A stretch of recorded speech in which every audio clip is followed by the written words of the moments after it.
اعوذ باللہ السمیع العلیم من الشیطان اللعین الرجیم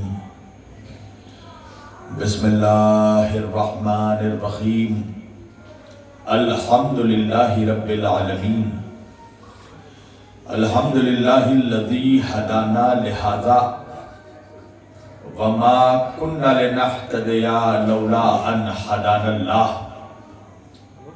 لقد جاءت رسول ربنا بالحق الصلاة والسلام والتحیت والاکرام علی سید الانبیاء والمرسلین خاتم النبیین طٰہٰ و یاسین شفیع المذنبین امام الحرمین والقبلتین وسیلتنا فی الدارین صاحب قبا و قوسین جد الحسن والحسین محبوب رب المشرقین و رب المغربین مولانا و مولا الثقلین سیدنا و نبینا و شفیعنا و طبیبنا و حبیبنا و کریمنا و امامنا و ملجانا و مغیثنا و اولنا و اوسطنا و آخرنا و کلنا حضور جناب ابو القاسم مصطفیٰ محمد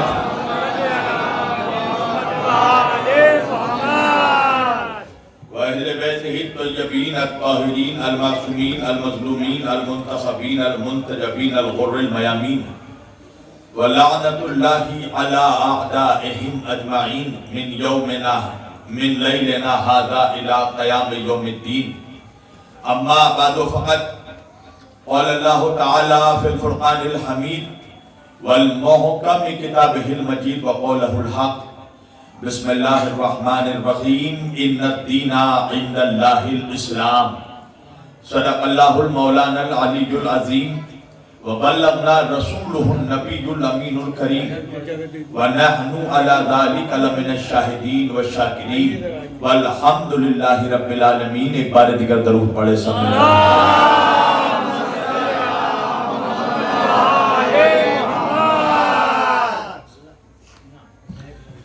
جلان گرامی ایک گزارش یہ ہے کہ ایک سورہ الحمد 3 مرتبہ سورہ توحید کی تلاوت فرما کر مولانا علی سجاد صاحب مرحوم مولانا راحت صاحب مولانا آیت اللہ مکرم حسین صاحب اور مومنین جلالی کے جتنے مرحومین ہیں مومنین اور مومنات ان سب ہم اس کا سبب سمجھیں.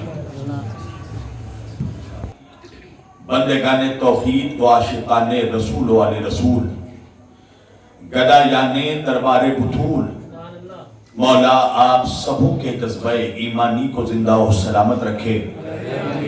اللہ کی رضا اہل بیت اطہار علیہ السلام کی عطا جناب سیدہ کا حکم مومنین جلالی کی محبتیں برادر عزیز سلمان میاں کا خلوص یہ ساری چیزیں جب مشترکہ طور پر ایک جگہ جمع ہو گئی تو میں آپ کے روبرو آ گیا. اچھا جو نوجوان موبائل دیکھ رہے ہیں میری ان سے گزارش ہے کہ میری طرف دیکھیں. تم جسے بھی موبائل میں دیکھ رہے ہو اس سے زیادہ خوبصورت میں ہوں. ایک صلوات پڑھیے محمد والے محمد پر.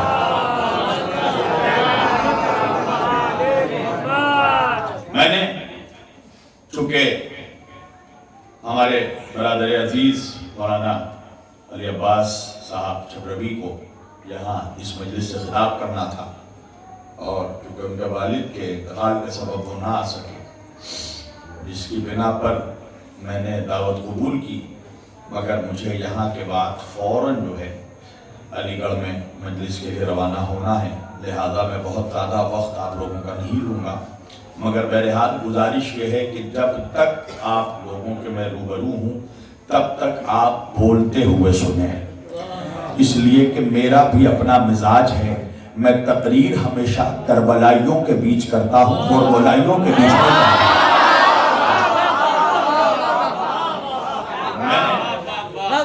آج کے اس مقدس اور معزز اجتماع کے لیے قرآن کریم کی جس آیت وافی ہدایہ کی تلاوت کا شرف حاصل کیا اور سرنامہ کلام میں جسے موضوع گفتگو قرار دیا پروردگار عالم اپنی مقدس کتاب قرآن مجید فرقان حمید میں ارشاد فرما رہا ہے. اللہ کہہ رہا ہے بسم اللہ الرحمن الرحیم ان الدین عند اللہ الاسلام. اللہ کے نزدیک اگر کوئی دین ہے تو وہ دین اسلام ہے. توجہ کیجئے گا عزیزان گرامی، اللہ کے نزدیک صرف ایک دین ہے اسلام، مگر ہم کیا کریں کہ کہنے پر مجبور ہیں کہ آج سارے عالم اقوام عالم میں آج اسلام جو رسوا ہو رہا ہے وہ صرف اسلام والوں کی وجہ سے. اسلام جو رسوا ہو رہا ہے وہ صرف مسلمانوں کی وجہ سے. وجہ یہ ہے عزیزان گرامی کہ دیکھیے اچھا ہمارے سماج میں، مسلم سماج میں، مسلم معاشرے میں، مسلم سوسائٹی میں جو لوگ علم دین حاصل کرتے ہیں، مدرسے سے پڑھ کر ڈگری لیتے ہیں، ہم اپنی ادبی زبان میں ان کو ملا کہتے ہیں. مگر میں کیا کروں جلالی والوں کہ انہی ملاؤں میں کچھ ایسے منحوس ملا ہیں جو اہل بیت کے بغض میں ملائیت سے کٹ کر کٹ ملا ہو جاتے ہیں.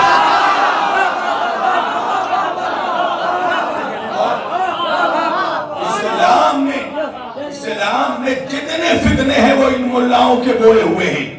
اگر میرے پاس تفصیل ہوتی، میرے پاس وقت ہوتا تو میں آپ کے سامنے اس کی تفصیل پیش کرتا کہ آج امت مسلمہ کے زیادہ تر مولوی شرارتی ہیں، زیادہ تر مولوی شرارتی مزاج ہیں. اور جب بچپن سے مزاج میں ہی شرارت رہا تو محراب میں پہنچ کر بھی شرارت نہ چھوٹی، منبر پر آ کر بھی شرارت نہ چھوٹی. لہذا ان ملاؤں نے مسلمانوں کو رسوا کیا. کٹ ملاؤں نے، انہوں نے آج آپ دیکھیے اقوام عالم میں جتنے مذاہب ہیں، جتنے دھرم ہیں، وہ لوگ آج ہم مسلمان یوتھ کو، نوجوانوں کو ایک تانا دیتے ہیں اور دے کر کہتے ہیں کہ ہمارا مذہب، ہمارا دھرم تو 20,000 سال پرانا ہے، 30,000 سال پرانا ہے، 14,000 سال پرانا ہے. تمہارے اسلام کی تو ٹوٹل عمر 1400 سال ہے. توجہ کیجئے گا. وجہ کیا ہے؟ وجہ یہ ہے کہ ہمارے ملاؤں نے مسجدوں سے یہ پیغام دیا کہ اسلام شروع ہوا ہے آخری نبی سے.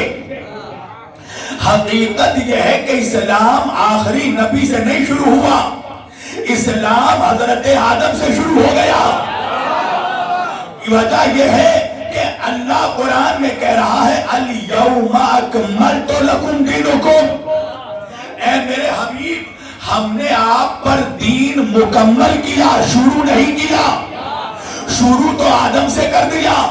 اگر دین آخری نبی سے شروع ہوا تو آدم کون سا دین لے کر آئے تھے؟ موسیٰ کون سا دین لے کر آئے؟ عیسیٰ کون سا دین لے کر آئے؟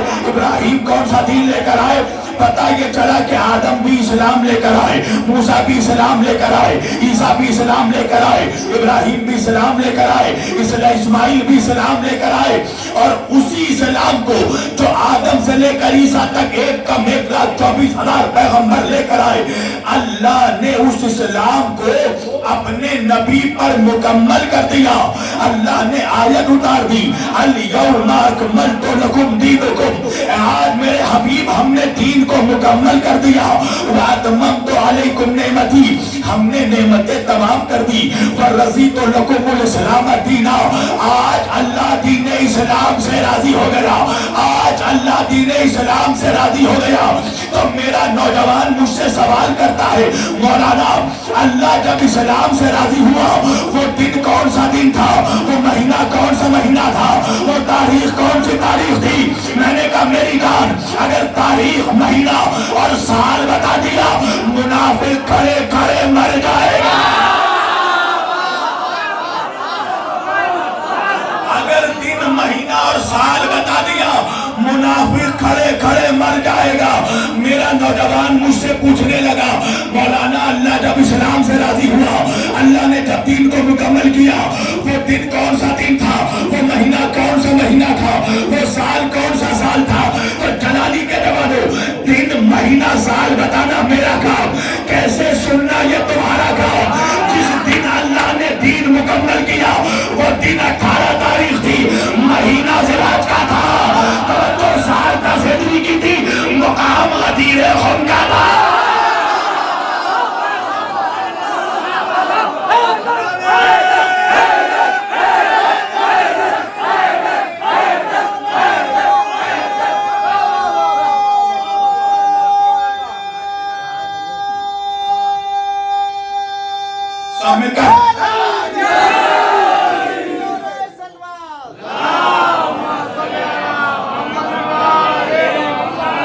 تاریخ 18 تھی, مہینہ ذی-الحج کا تھا, سال 10 ہجری تھا, میدان غدیر خم کا تھا. کیا ہوا کہ وہ کجاووں کا منبر لگایا گیا, جو آگے بڑھ گئے تھے ان کو پیچھے بلایا گیا, جو پیچھے رہ گئے تھے ان کو آگے بلایا گیا. 1,26,000 مسلمانوں کا مجمع جمایا گیا. وہ منبر پر علی کو بلایا گیا, وہ علی کو ہاتھوں پر اٹھایا گیا, وہ من کنتم مولا کا نعرہ لگایا گیا. اور جیسے ہی میرے نبی نے علی کی ولایت کا مولایت کا اعلان کیا, اللہ نے آیت بھیج دی, وَرَضِيتُ لَكُمُ الْإِسْلَامَ دِينًا. اللہ آج دین اسلام سے راضی ہو گیا. کیا خیال ہے مسلمانوں, تاریخ اسلام کے اوراق اٹھا کر دیکھو, غدیر سے پہلے میرے نبی نے بڑی بڑی مصیبتیں اٹھائی, مگر اللہ نے کہیں نہیں کہا کہ میں اسلام سے راضی ہو گیا. بچپن میں میرا نبی یتیم ہو گیا, اللہ نے نہیں کہا میں اسلام سے راضی ہو گیا. میرا نبی ماں کی شفقت سے محروم ہو گیا, اللہ نے نہیں کہا میں اسلام سے راضی ہو گیا. میرے نبی کو ان کے گھر سے نکالا گیا, اللہ نے نہیں کہا میں اسلام سے راضی ہو گیا. میرے نبی کا سوشل بائیکاٹ ہوا, اللہ نے نہیں کہا میں اسلام سے راضی ہو گیا. میرے نبی کو مکے سے نکالا گیا, اللہ نے نہیں کہا میں اسلام سے راضی ہو گیا. میرے نبی پر طائف میں پتھر برسائے گئے, اللہ نے نہیں کہا میں اسلام سے راضی ہو گیا. جنگ بدر ہو گئی, اللہ نے نہیں کہا میں اسلام سے راضی ہو گیا. احد کا معرکہ ہو گیا, اللہ نے نہیں کہا میں اسلام سے راضی ہو گیا. خیبر و خندق گزر گیا, اللہ نے نہیں کہا میں اسلام سے راضی ہو گیا. کب کہا جب علی کی ولایت کا اعلان کیا. تو یہی تو سوال میں لمبی داڑھی والے ملا سے کرتا ہوں کہ جب بغیر علی کی ولایت کے اللہ اسلام سے راضی نہیں ہوتا تو مولوی سے کیا راضی ہوگا.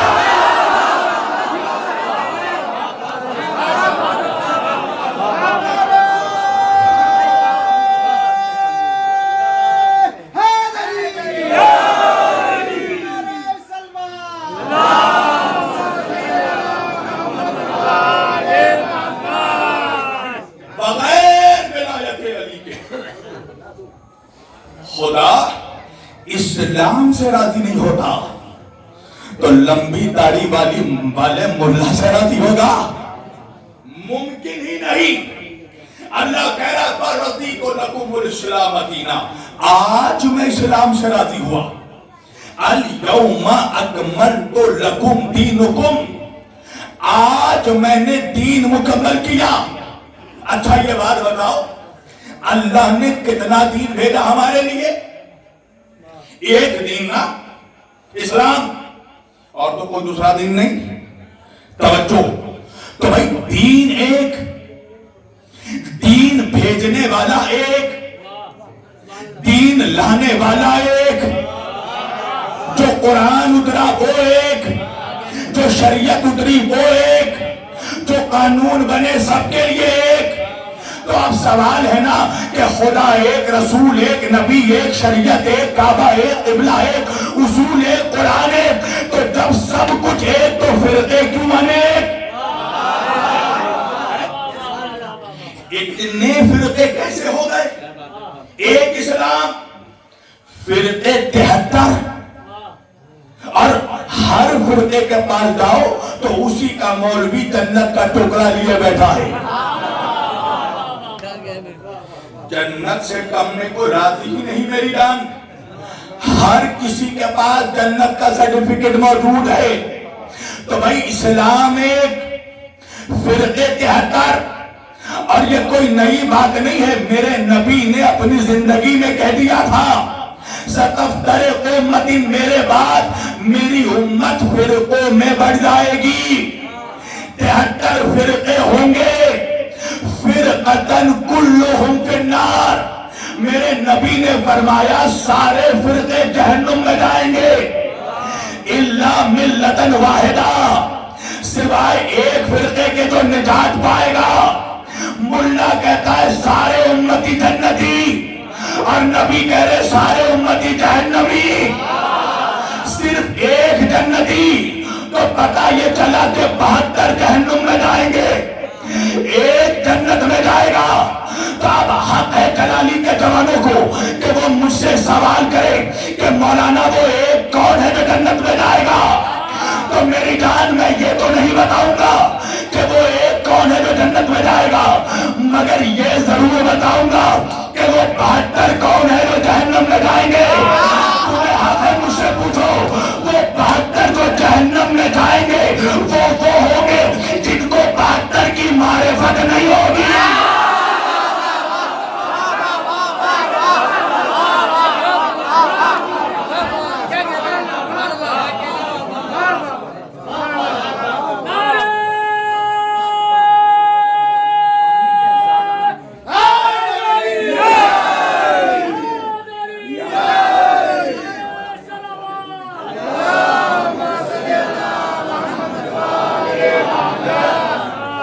اسلام ایک، شریعت ایک، قرآن ایک۔ جوانوں ادھر ادھر نہیں میری طرف دیکھو، میں نے کہا نا اب یہاں سب سے خوبصورت میں ہوں، وجہ ہے نا سارے خوبصورت لوگ یہاں بیٹھے ہیں۔ پتہ ہے وجہ یہ ہے کہ علی پھٹکار زدہ چہرے والوں کا امام نہیں ہے۔ نبی نے فرمایا یا علی انتا قائد الغر المعجلین، اے علی تو روشن چہرے والوں کا امام ہے۔ یاد رکھنا علی کی دشمنی سے 2 چیزیں خراب ہوتی ہیں، پہلے چہرہ خراب ہوتا ہے پھر شجرہ خراب۔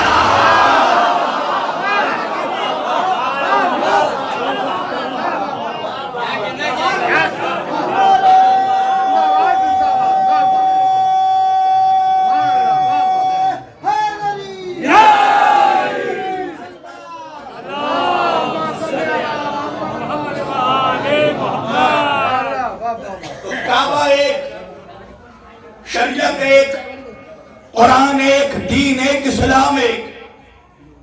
تو بھئی 73 فرقے کیسے ہو گئے؟ تو اس کا مطلب یہ ہے میری جان کہ 1400 برس میں کہیں نہ کہیں تو گولمال ہوا ہے۔ دال میں کچھ تو کالا ہے، اور یا تو پوری دال ہی کالی ہے۔ بھئی ایک بات بتائیے، جب دین ایک، شریعت ایک، قرآن ایک، نبی ایک، رسول ایک، خدا ایک، اصول ایک، تو فرقے 73 کیسے ہو گئے؟ تو 1400 سال میں کچھ نہ کچھ تو گڑبڑی ضرور ہوئی ہے۔ تو بھائی گڑبڑی کا امکان تب تھا جب اللہ دیتا کچھ اور نبی ہم تک پہنچاتے کچھ۔ آئے آئے آئے آئے بھائی اللہ کچھ اور حکم دیتا، نبی ہم تک کچھ اور حکم پہنچاتے۔ اللہ کوئی اور شریعت دیتا، نبی ہم تک کوئی اور شریعت پہنچاتے۔ اللہ کوئی اور قرآن دیتا، نبی ہم تک کوئی اور قرآن پہنچاتے۔ گڑبڑی کا امکان تو تب تھا نا۔ تو مولوی کہنے لگا خبردار شبیر وارسی، کافر ہو جاؤ گے، گمراہ ہو جاؤ گے، ایسے جملے نہ کہو۔ میرا نبی تو وہ صادق و امین ہے جسے کافر بھی مکہ کے صادق و امین کہتے تھے۔ تو میرا نبی تو ایسا امانت دار ہے کہ اللہ نے جیسا دین دیا نبی نے ہم تک ویسے ہی دین پہنچایا۔ اللہ نے جیسے شریعت دی نبی نے ہم تک ویسے ہی شریعت پہنچائی۔ نبی کو جیسے قرآن ملا نبی نے ہم تک ویسے ہی قرآن پہنچایا۔ میں نے کہا تو پھر گڑبڑی کیسے ہو گئی؟ کہنے لگے بیچ میں ایک میڈییٹر بھی تھا۔ میں نے کہا اس کا مطلب کیا ہے؟ کیا جبریل نے گڑبڑی کی؟ نعوذ باللہ۔ کہ اللہ سے لیا کچھ نبی کو دیا کچھ؟ تو بڑی داڑھی والا مولوی کہنے لگا خبردار شبیر وارسی، گستاخ ہو جاؤ گے، جبریل روح الامین ہے، جبریل کی امانت داری پر شک مت کرنا۔ اللہ نے جبریل کو جیسے وحی کی جبریل ویسے ہی وحی لے کر آیا نبی تک۔ میں نے کہا یہ بتا ملا کہ تجھے جبریل کی صداقت اور امانت پر اتنا یقین کیسے ہے؟ تو مولوی کہنے ہونے لگا. وجہ یہ ہے کہ جبریل معصوم ہے اور معصوم سے دین پہنچانے میں گڑبڑی نہیں ہوتی. میں نے کہا بات سمجھ میں آ گئی. اگر مسلمانوں نے بعد رسول معصوموں سے دین لیا ہوتا تو گڑبڑی نہیں ہوتی.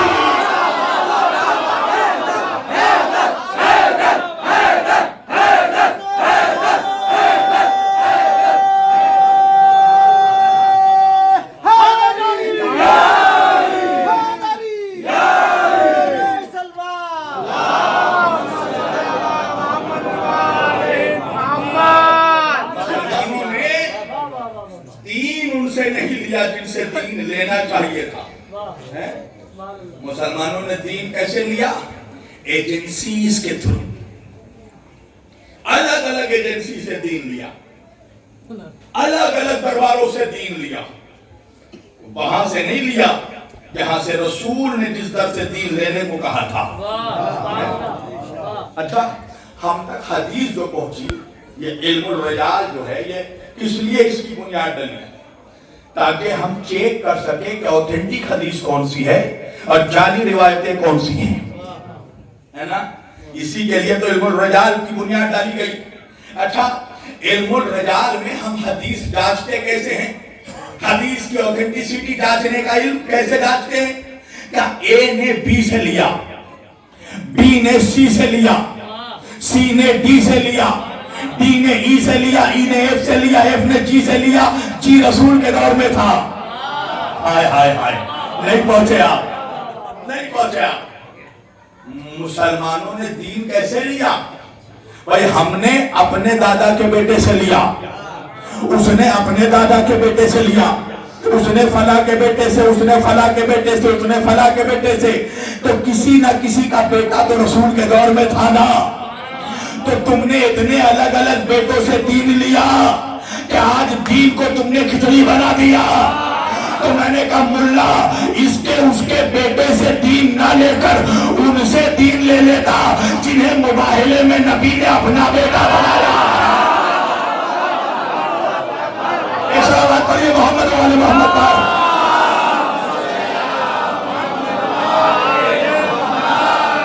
اس سے دین لیا. اے نے بی سے, بی نے سی سے, سی نے ڈی سے, ڈی نے ای سے, ای نے ایف سے, ایف نے جی سے. یہی تو چین ہے. اچھا, اس میں چیک کیا جائے گا اے حلالی تھا کہ نہیں, بی حلالی تھا کہ نہیں, سی کا باپ صحیح تھا کہ نہیں, ڈی کی اماں ٹھیک تھی کہ نہیں. اور جو مین ریسورس ہے جی, جس سے سب نے لیا, تو وہ جی رسول کے دور میں کتنے سال رہا, سمجھے جی؟ بات سمجھ میں آ رہی ہے؟ یہی حدیث ہے نا. اچھا, اللہ قرآن میں کہتا ہے لَقَدْ كَانَ لَكُمْ فِي رَسُولِ اللَّهِ أُسْوَةٌ حَسَنَةٌ, میرے نبی کی سیرت تمہارے لیے رول ماڈل ہے. تو مسلمانوں کے پاس سیرت معلوم کرنے کے صرف 3 ذریعے ہیں. بتا دوں, ایک ذریعہ ہے صحابہ, صحابہ کے ذریعہ نبی کی سیرت لو. دوسرا ذریعہ ہے ازواج, نبی کی بیویوں کے ذریعہ نبی کی سیرت معلوم کرو. تیسرا ذریعہ ہے اہل بیت. مگر کیا یہ سارے ذرائع ایک جیسے ہیں؟ نہیں میری جان. اگر صحابہ سے سیرت لوگے مسلمانوں تو آدھی سیرت تو پتا ہوگی, آدھی نہیں. اس لیے کہ صحابہ گھر کے باہر کی سیرت تو بتائیں گے, اندر کی نہیں. آئے آئے, بیویوں سے سیرت لوگے تو آدھی سیرت معلوم ہوگی, آدھی نہیں. بیویاں گھر کے اندر کی سیرت بتائیں گی, باہر کی نہیں. تو ایک ہی ریسورس ہے اہل بیت, جو اندر کی بھی سیرت بتائیں گے, باہر کی بھی سیرت بتائیں گے. ابھی تو نتیجہ آنے والا ہے. اچھا, صحابہ سے اگر ہم سیرت لیں گے تو ہر صحابی اتنی ہی سیرت بتا سکتا ہے جتنے سال وہ نبی کے ساتھ رہا ہو.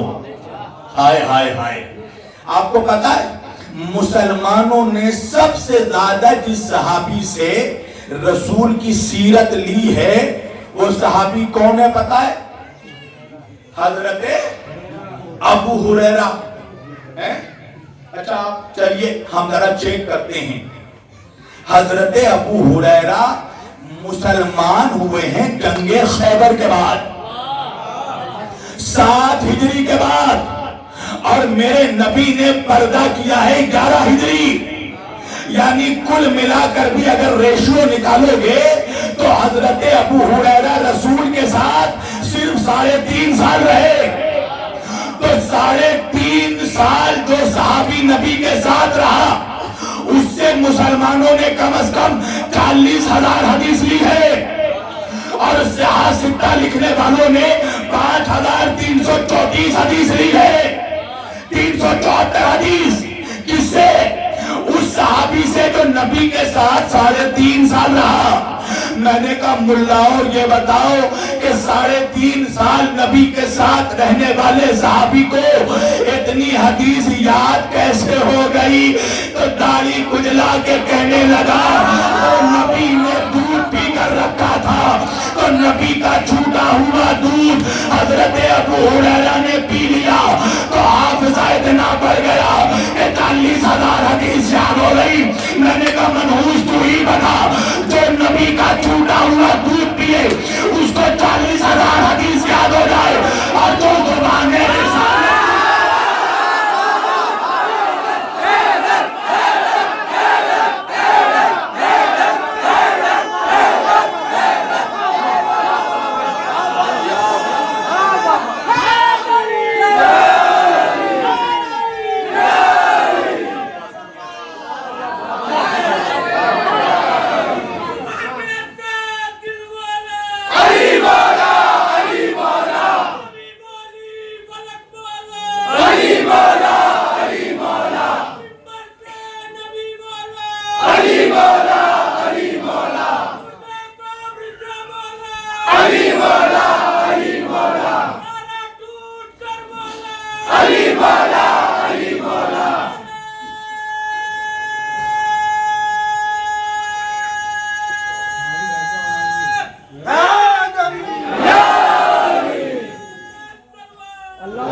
زبان رسالت چوسی ہو، جس کی پہلی غذا لعاب رسول ہو۔ عزیزان گرامی، المولا علی کعبے میں آئے گا نہیں بتاتا ہے مولا، اللہ کے رسول نے اپنی زبان علی کے دہن میں ڈالی، علی نبی کی زبان چوس رہے ہیں، تو میٹھے میٹھے سنیوں، پیارے پیارے سنیوں، اب یہ نبی کی سنت بن گئی نا کہ جب بھی بچہ پیدا ہو تو اس کو زبان چساؤ۔ آئے آئے آئے کھڑے ہو گئے بڑے میاں، بچے کو زبان چساؤں گا۔ شریمتی جی نے بھی بیلن کو تلوار سمجھ کے نکال لیا، خبردار بڑے میاں زبان نہ چسانا۔ بڑے میاں کہنے لگے ارے کم بخت ماری، یہ نبی کی سنت ہے، بچہ پیدا ہو تو زبان چساؤ۔ بیگم نے کہا پاگل ہو گئے ہو بڑے میاں، ارے وہ نبی ہے تم امتی ہو، ان کے زبان میں وہی تھی، تمہارے زبان میں جراثیم ہے۔ تو پتہ یہ چلا کہ نبی علی کو زبان نہیں چسا رہے تھے، علم رسالت کو سینہ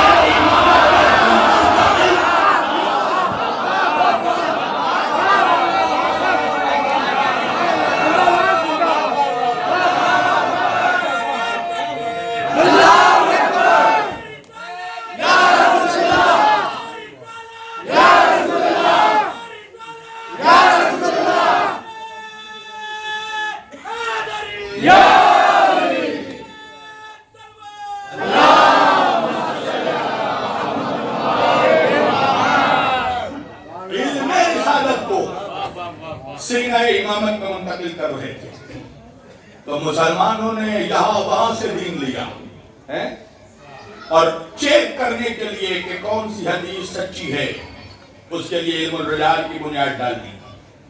تو اب مسلمانوں تمہارے پاس 2 آپشن ہیں، یا تو پوری عمر زندگی اسی میں تباہ کر دو، اسی میں پوری زندگی ضائع کر دو جانچنے میں کون سی حدیث صحیح ہے یا نہیں، کون سی حدیث سچی ہے یا نہیں۔ اور دوسرا آپشن یہ ہے کہ یہ سارے جھنجٹ چھوڑ کر ان سے دین لے لو جن کے جیسا کوئی سچا نہیں، جن کے جیسا، جن کی طہارت کی، جن کی سچائی کی گواہی اللہ قرآن میں دے دے۔ بھئی اللہ جو کہہ رہا ہے انما یرید اللہ لیذھب عنکم الرجس اہل البیت ویطہرکم تطہیرا، ہمارے مولوی بھی آ کر بتاتے ہیں کہ اہل بیت کے طہارت کی گواہی ہے۔ حقیقت میں یہ اہل بیت کی طہارت کی گواہی نہیں ہے، یہ اہل بیت کی عصمت کی گواہی ہے۔ اگر طہارت کی گواہی ہوتی تو مجھے قرآن میں امتی تو چھوڑو، کسی نبی کے بارے میں دکھاؤ کہ جن کے طہارت کی گارنٹی اللہ نے قرآن میں دی ہو سوائے اہل بیت کے۔ تو پتہ یہ چلا کہ یہ اہل بیت کی طہارت نہیں، آیت تطہیر اہل بیت کی عصمت کی گواہی ہے۔ میں سوچنے لگا کہ جن حضرات کے عصمت کی گواہی اللہ قرآن میں دے رہا ہے، دو ٹکے کا ملا مانتا کیوں نہیں کہ اہل بیت معصوم ہے، مانتا کیوں نہیں کہ فاطمہ معصومہ ہے؟ وجہ یہ ہے جلالی والوں کہ ملاؤں کے گلے میں بھی آج تک بنی امیہ کی ہڈی ہے۔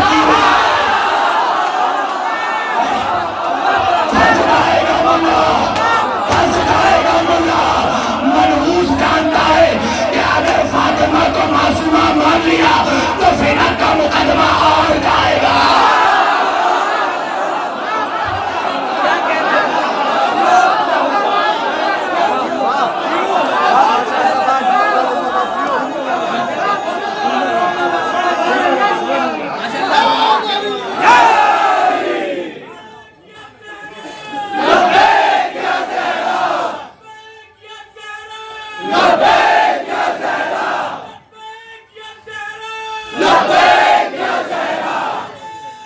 سب مل کر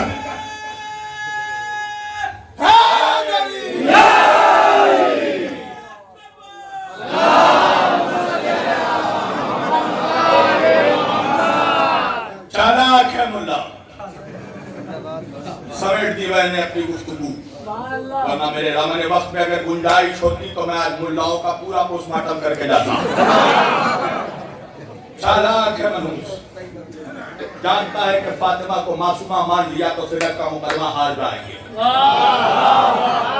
اس لیے کہ معصومہ کے سامنے جو آئے گا وہ خطاکار ابن خطاکار ابن خطاکار۔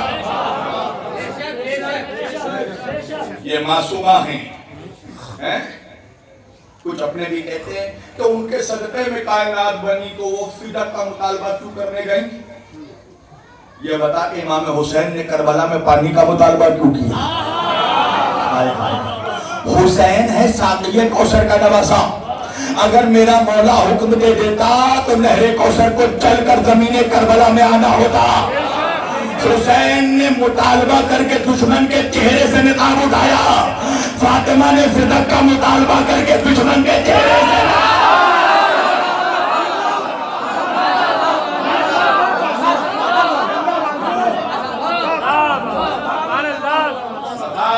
پٹانا تھا، ورنہ اس بی بی کے سامنے فدیہ کی حیثیت کیا ہے، جس کے صدقے میں اللہ نے فردوس کو خلق کیا۔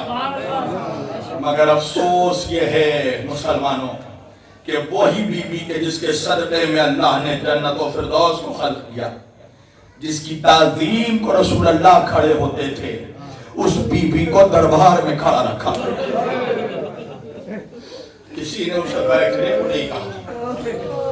اور وہ ایسی مظلومہ بی بی ہے جو آج تک مظلومہ ہے، اس کے بچوں کے مزارات عالیشان سجے ہوئے ہیں مگر اس بی بی کی قبر آج تک اجڑی ہوئی ہے، کوئی ایک چراغ جلانے والا نہیں قبر سیدہ پر۔ مسلمانوں تمہیں رحم نہیں آتا رسول کی بیٹی پر؟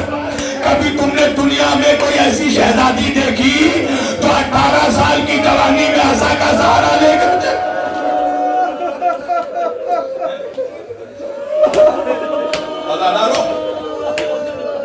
کیا مصیبت ہوئی ہوگی سیدہ پر؟ میں نے ابھی وہاں عرض کیا اپنے لکھنؤ میں،